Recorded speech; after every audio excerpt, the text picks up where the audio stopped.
Hello student, स्वागत है आपका मेरे यूट्यूब चैनल @इंग्लिश विद चंदन आबेरा पर। आज मैं लेकर आया हूँ डिटरमाइनर टॉपिक में के 3 नए डिटरमाइनर। एक है फ्यू, ए फ्यू और द फ्यू। ठीक है, और ये तीनों डिटरमाइनर जो है हम न्यूमरल डिटरमाइनर में पढ़ रहे हैं। न्यूमरल डिटरमाइनर वो होते हैं जिनमें संख्या को बताया जाता है, संख्या बताने वाले डिटरमाइनर। ठीक है,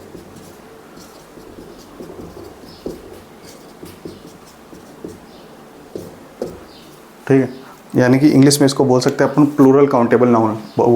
plural countable noun, plural countable noun. ठीक है, तो पहली बात, फ्यू का यूज़ कब किया जाता है? नगण्य, नगण्य की स्थिति में किया जाता है, यानी कि आवश्यकता से कम। ऑलमोस्ट नो भी बोल सकते हैं इसको। नकारात्मक सेंटेंसेज में इसका यूज होता है, यानी कि मैंने यहाँ पर ब्रैकेट में भी लिख दिया है नेगेटिव सेंटेंस। नकारात्मक सेंटेंस जो नेगेटिव मीनिंग दे रहे होते हैं। अगला देखो, ए फ्यू का यूज़।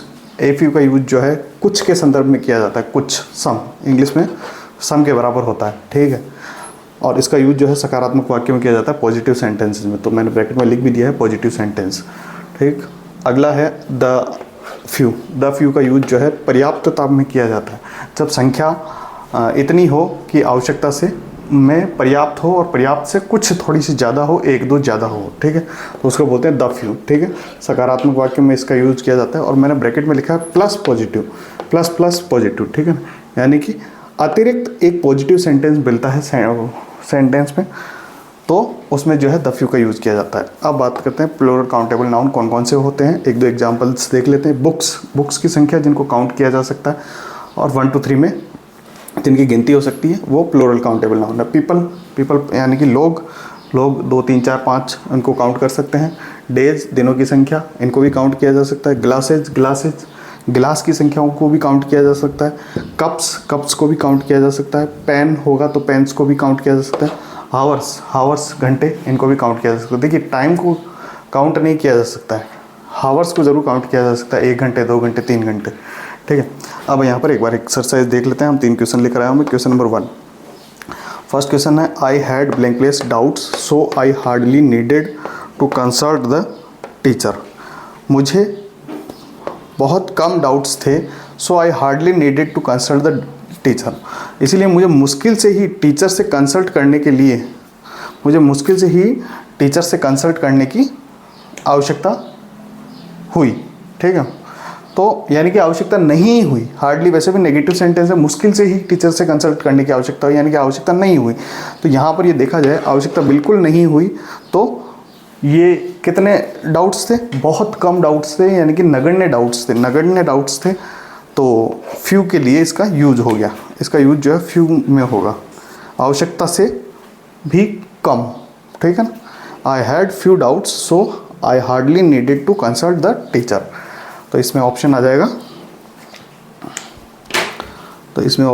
बी। इसमें ऑप्शन आ जाएगा बी।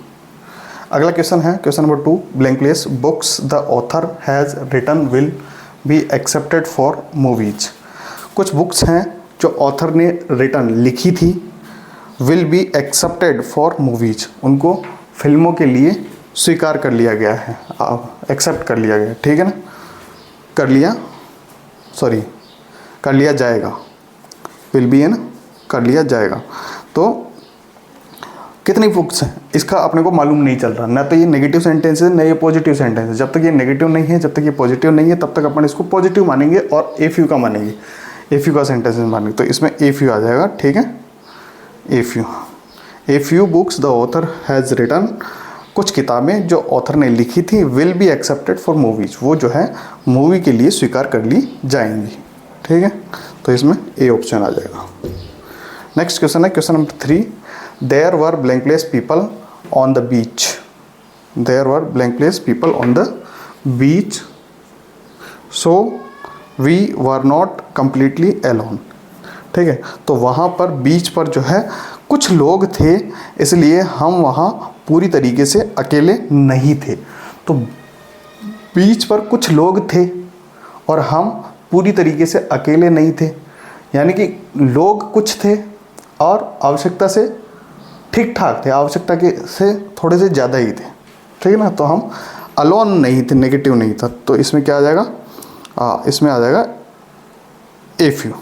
ठीक है, फ्यूअर बताया था मैंने कि फ्यूअर कोई वो नहीं होता है, फ्यू की जो है डिटरमाइनर का कोई कंपैरेटिव डिग्री नहीं होती है, कोई सुपरलेटिव डिग्री नहीं होती है, और वेरी लिटिल, लिटिल तो वैसे भी नहीं आ सकता क्योंकि लिटिल जो है अनकाउंटेबल नाउन्स के साथ में आता है, इसलिए ए फ्यू आएगा। काउंटेबल नाउन पीपल है तो काउंटेबल नाउन होगा, ए फ्यू आएगा। ठीक है, तो इसमें भी ए वो आंसर हो जाएगा। आई होप कि आपको ये समझ में आया होगा। फ्यू, ए फ्यू और द फ्यू।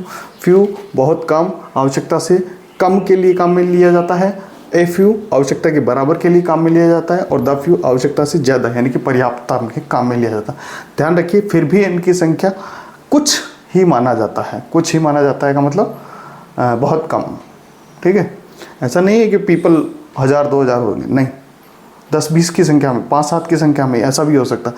लेकिन आवश्यकता से अगर ज़्यादा है तो द फ्यू, आवश्यकता से कम है तो फ्यू, और आवश्यकता के बराबर है तो ए फ्यू। ठीक है, नेगेटिव सेंटेंस में फ्यू, पॉजिटिव सेंटेंस में द फ्यू, और सिंपल पॉजिटिव सेंटेंसेस में ए फ्यू काम में आता है। आई होप कि आपको समझ में आ गया होगा। अगर आपको समझ में आया हो तो लाइक करें और सब्सक्राइब करें लें चैनल को। कमेंट करके ज़रूर बताएं कि आपको ये वीडियो कैसा लगा। Thanks for watching @English with Chandana Mehra. Share the video to useful people. Thanks.